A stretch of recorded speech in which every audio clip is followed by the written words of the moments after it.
मला काय सांगायचंय ते ऐका.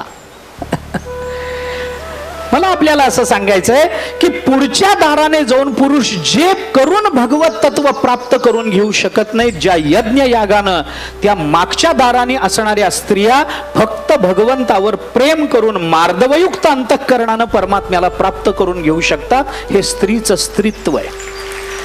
मला हे सांगायचंय आपल्याला.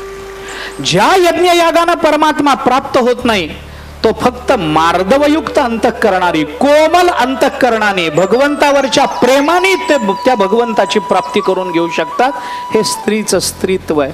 फक्त याच्याकरता भगवंताला अनुकूल होता आलं पाहिजे. आणि ती अनुकूलता स्त्रीच्या जीवनामध्ये जेवढ्या चटकन निर्माण होते तेवढी अनुकूलता इतरांच्या कुणाच्याही जीवनामध्ये तेवढ्या चटकन निर्माण होत नाही. घर वेगळं असतं, संस्कार वेगळे असतात, आई वडील वेगळे असतात,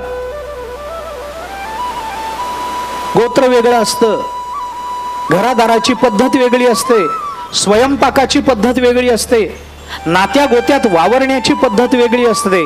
पण ती स्त्री ते सगळं सोडून ज्या पुरुषाच्या घराचा स्वीकार करते त्या घराची अनुकूलता ती जेवढ्या लवकर प्राप्त करून घेऊ शकते तेवढं दुसरं कोण प्राप्त करून घेणार. सगळं सोडून देते, तिकडची चव सोडून देते, सासरच्यांची जी चव आहे ती आत्मसात करते. तिकडचे आई वडील सोडून देते, सासू सासऱ्याला आई वडील मानायला लागते.